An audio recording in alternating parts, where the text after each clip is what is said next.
My wife cheated on me with our neighbor, then suddenly accused me of stealing $250, $0 from our joint account to justify our divorce. Now she's suing me for the house and the money I never took. Hello everyone. Dear listeners, please share your thoughts in the comments section below. And don't forget to like, share, and subscribe. Now let's begin the video. Using a throwaway for obvious reasons with certain specifics modified to preserve anonymity. I never thought my marriage would end like this. Honestly, I never saw it coming. One minute everything seemed fine, the next I was staring at a series of bombshells that completely turned my world upside down. It all started with what I thought was just a little weirdness, little things that didn't add up. My wife, Lisa, had always been a bit high maintenance, but lately she'd been acting more distant, more irritable. She'd come home late from work, say she was stuck in meetings, but I started noticing her phone buzzing more often, hiding her screen when I walked into the room.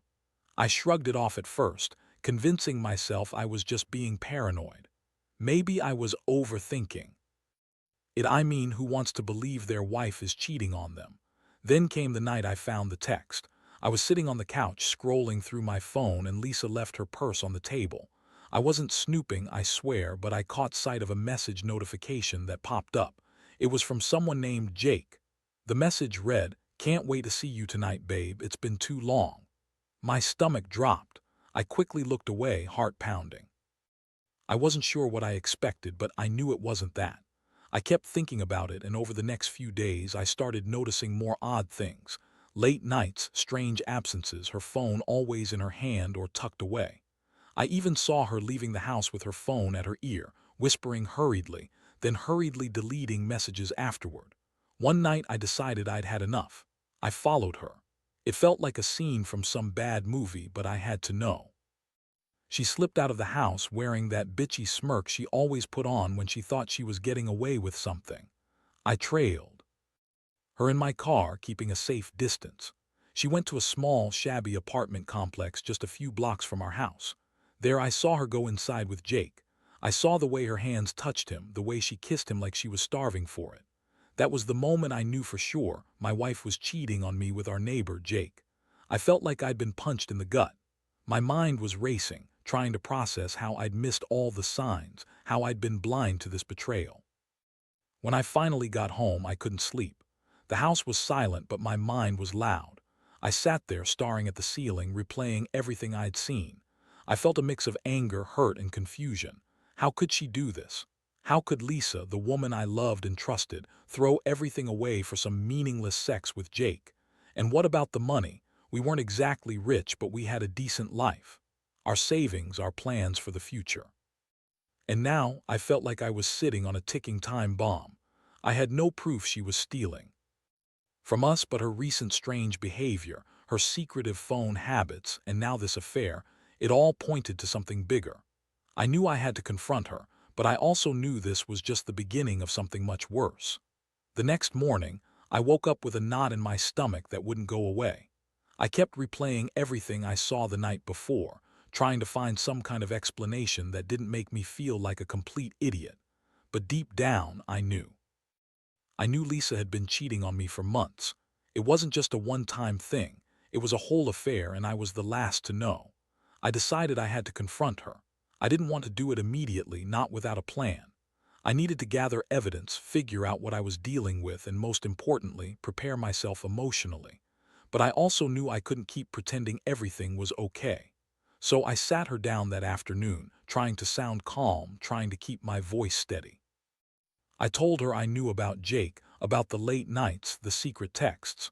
Her reaction was immediate, and honestly, it threw me off completely. Lisa's face twisted into a look of outrage.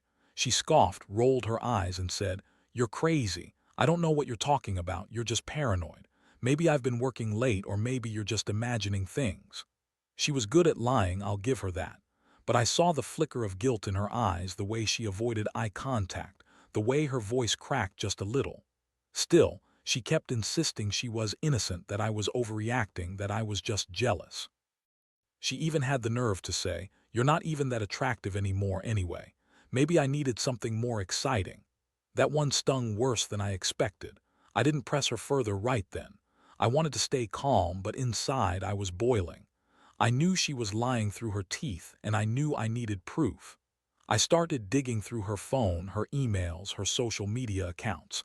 I also reached out to Jake, just to see if I could get some confirmation. Turns out Jake was a complete piece of shit, just like I suspected. I found out he was married too, and that he and Lisa had been sneaking around for months. I had to hold myself back from smashing the phone or doing something stupid. The emotional toll was brutal. I felt betrayed, humiliated, and angry. How could she do this to me? After everything we built together, after the vows we took, I felt like I'd been punched in the stomach every time I thought about her lips on Jake, her lying in our bed, pretending everything was normal. I also started questioning myself. Was I not good enough? Did I miss the signs? Was I blind? The worst part was feeling so powerless, like I was just a bystander watching my own life fall apart.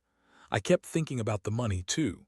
We'd been saving up for a house, planning to start a family, and now I wondered if she'd been planning to run off with Jake all along, or if she was just using me for the stability we provided. That night, I couldn't sleep again. My mind kept circling around her lies, the sneaking around, and the fact that she was so good at hiding it. I was furious, but I also felt something darker, an urge for revenge. I knew I had to do something, but I wasn't sure what. I couldn't let her get away with this, not just emotionally, but financially too. There were signs she'd been acting strange with our bank accounts lately, odd withdrawals, transfers I didn't recognize. I started to think she might be planning something, or maybe she already had. I had to be prepared for whatever was coming next. The betrayal cut so deep, and I knew I'd never look at her the same way again. Over the next few days, I couldn't focus on anything except figuring out my next move. The betrayal was like a wound that kept bleeding, and I was desperate to find some way to stop the bleeding, to regain control. I started digging into our joint bank accounts, looking for anything suspicious. That's when I noticed it, a series of transfers and withdrawals that didn't add up. Small amounts here and there, sometimes just a few $100s, but enough to make me suspicious. I pulled the bank statements into my laptop and went through every transaction. That's when I saw it.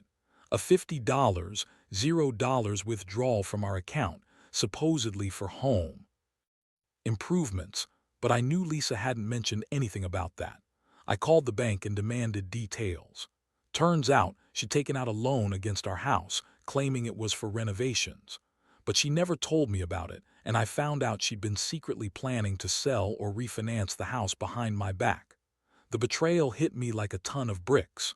All those plans, all that money, and she'd been scheming to take everything from me. I felt like I'd been punched again, this time in my financial gut. I also discovered she'd been secretly talking to a lawyer, probably about divorce or some way to take what she could get. I knew I had to act fast. I couldn't let her drain our savings or ruin my credit. I started gathering evidence, copies of bank statements, her text messages, emails, anything that could prove her deception. I also contacted a lawyer myself, just to understand what my options were. The lawyer told me I had a solid case for both infidelity and financial misconduct, but I'd have to be careful. I didn't want to tip her off that I was onto her. Meanwhile, Lisa kept up her act, acting like everything was fine, even going so far as to accuse me of being paranoid and jealous. She told anyone who'd listen that I was crazy and that she'd never cheat on me, that I was just insecure.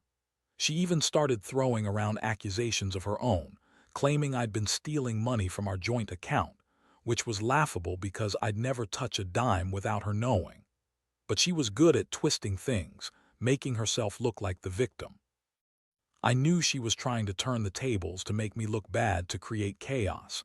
It was a classic move, but I refused to be played. The emotional roller coaster was exhausting. I felt so many things: rage, heartbreak, confusion, and a deep sense of betrayal. How could she do this? How could someone I trusted so blindly turn around and stab me in the back like this? I kept thinking about all the nights I'd stayed up worrying about her, all the times I'd ignored my gut because I wanted to believe in us. Now, I saw the truth clearly. She'd been planning her escape for a long time. and I'd been too blind to see it. The thought of losing everything, our home, our savings, the life we built, was terrifying. But amidst all the chaos, I also started planning my revenge. Not in a petty way, but in a way that would make her regret ever crossing me. I wasn't just going to let her walk away with my house and my money. I was going to fight her, legally, financially, and emotionally. I had to protect what was mine, and I knew I couldn't do that without playing her game carefully. I was already thinking about how to freeze our accounts, how to get a court order, and how to expose her lies to everyone. Every step I took was calculated, cold even, because I knew she was capable of anything. The worst part was realizing I'd lost the woman I loved, the woman I thought was my partner, and all I had left was the cold, hard truth. She wasn't who I thought she was. She was a liar, a cheater, and now she was trying to take everything I had worked for. I was angry at myself for trusting her so blindly, but I was angrier at her for destroying what should have been a happy life. I didn't know how this was going to end, but I knew I wouldn't go down without a fight. By the time I had all the evidence I needed, I realized I had to act fast. Lisa had no idea I was onto her, but I could feel the tension building. I contacted my lawyer again, and we laid out a plan. The first step was to freeze our joint accounts. I didn't want her draining any more money or hiding assets. I also hired a private investigator to dig into her activities further, just to make sure I wasn't missing anything. Honestly, I felt like I was in some kind of nightmare, but I knew I had to stay calm and methodical. That weekend, I arranged for a discreet meeting with my lawyer and the pie. We went over everything: her secret loan against the house, the transfers, her contact with Jake, and the suspicious withdrawals. I also handed over everything I'd collected: screenshots of her texts, bank statements, emails. My lawyer told me I had a strong case for both infidelity and financial misconduct, and that I could potentially get a court to freeze her assets until the divorce was finalized. Meanwhile, Lisa kept playing her game. She was still pretending to be innocent, acting like I was overreacting. She even threw a tantrum one night, yelling at me about how crazy I was for accusing her of anything. She said I was just jealous and insecure, and that she'd never cheat on me. But her words sounded hollow, and her eyes kept darting around like she was hiding something. I could see the panic behind her fake confidence. She was trying to keep her composure, but I knew she was scared. The thing that pissed me off the most was how she kept lying about her whereabouts. She'd say she was working late, but I knew better. I followed her again, saw her meeting Jake, saw her kissing him in her car. I was sick of her lies. I also found out she'd been talking about moving out, maybe even trying to sell the house behind my back. I felt like I was fighting a losing battle, but I refused to let her take everything without a fight. I started to think about what I could do to turn the tables completely. I called a real estate lawyer to see if I could put a lien on the house or at least prevent her from selling it without my consent. I also began drafting a detailed timeline of her betrayal, ready to present in court if it came to that. I knew she was trying to manipulate the situation, probably planning to accuse me of theft, or worse, to try and get the house through some shady legal loophole. I wasn't going to let her do that. I was prepared to fight her all the way. Emotionally, it was draining. I felt betrayed and furious, but I also felt a strange sense of clarity. I realized how much trust I'd given her and how deeply she'd betrayed that trust. I kept asking myself how I hadn't seen the signs earlier, how I'd been so blind. But now I was awake, ready to take back control. I knew she was dangerous, manipulative even, and I had to stay one step ahead. I couldn't let her ruin me financially or emotionally. I had to protect myself, my future, and whatever dignity I had left. The worst part was knowing this wasn't just a betrayal of love, it was a betrayal of everything I believed about us. The days that followed were a blur of legal meetings, late-night strategizing, and constant paranoia. I was trying to keep everything together, but every time I thought about Lisa's lies or her sneaky plans, I felt a fresh wave of rage. I was also trying to hold myself together emotionally, but that was harder than I expected. I'd spent years building a life with her, trusting her completely, and now I was sitting here, realizing she'd been planning her escape behind my back. That realization hit me hard. I was nothing more than a pawn in her game. One afternoon, I got a call from my lawyer. Things had escalated quickly. Lisa had filed for divorce, claiming I'd been stealing from our joint account, a complete lie, but she was trying to spin it any way she could. She also claimed she wanted full custody of the house, which she said she'd been paying for all along, even though I knew she'd been secretly taking out loans and transferring money. The lawyer told me that she was trying to manipulate the court, but I had proof of her financial misconduct in her affair. We were preparing to counter her accusations and push for a court order to freeze her assets. That night, I sat alone in the house, feeling emptier than ever. I kept replaying everything, the nights she'd gone out, her secret calls, the way she'd lied to my face. I'd never felt so betrayed. I wondered if I'd missed the signs, if I'd been blind to her true nature all along. The thought of losing the house, our savings, and whatever future we'd planned made me sick. But I also knew I wasn't going down without a fight. I had to protect what was mine, and I was determined to do whatever it took. In the midst of all this chaos, I started to see her true colors more clearly. Lisa, the woman I thought I knew, was nothing but a manipulative, selfish bitch. She had no problem lying, cheating, and trying to turn everything against me. I realized she'd been using me, using our life together, as a way to keep herself comfortable while she screwed around behind my back. That realization made me angrier not just at her but at myself for trusting her so blindly. I should have seen it coming. But now it was too late to undo the damage. The most shocking thing was her sudden shift in attitude. One day she was all sweetness and lies, and the next she was cold, calculating, and aggressive. She started accusing me of all sorts of things, stealing money, trying to keep her from leaving, even threatening to take me to court over the house and the joint savings. She claimed she had proof I was the one stealing, even though I had nothing to hide. It was clear she was trying to muddy the waters to make herself look innocent while she played the victim. I knew I had to stay calm, gather more evidence, and be ready for whatever legal battles were coming. Honestly, I felt exhausted, but I also felt a strange sense of clarity. I knew I had to stay strong, not just for myself but for whatever was left of my dignity. I'd been betrayed in the worst way imaginable, but I refused to let her drag me down. I was determined to fight for what was rightfully mine, my house, my money, my future. I knew she was dangerous, maybe even desperate, and that made her more unpredictable. I had to keep my guard up, keep fighting, and never let her see me break. Because at the end of the day, this wasn't just about money or a house. It was about standing my ground against the woman I thought I knew and making sure she paid for what she did. The court date finally arrived, and I went into it knowing I had the evidence to back up everything I'd uncovered.